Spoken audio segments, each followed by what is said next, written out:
Jak je założba nastała? Za czas NDR ležeše zamovitosć za spěchowanie Serbow w rukach wszelakich ministerstw w Berlinie.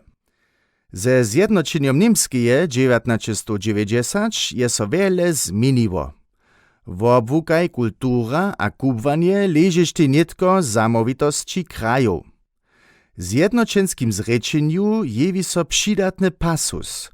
Spěchowanie Serbow bie wotnitka zakońska winowatość Zjazkowej Republiki, Swobodnego Stata Sakska a kraja Braniborska.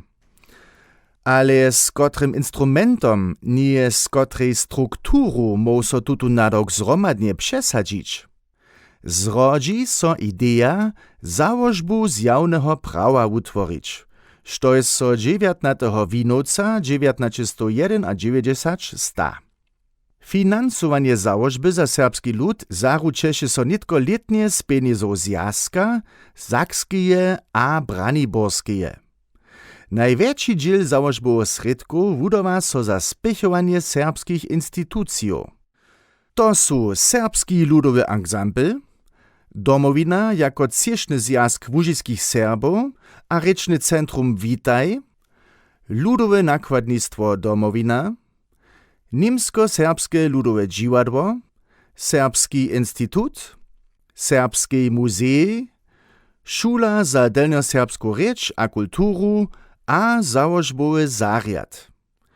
Přidatnie inwestuje so wob leto niedzie 2 miliony euro do najšelajkoryšich projektów.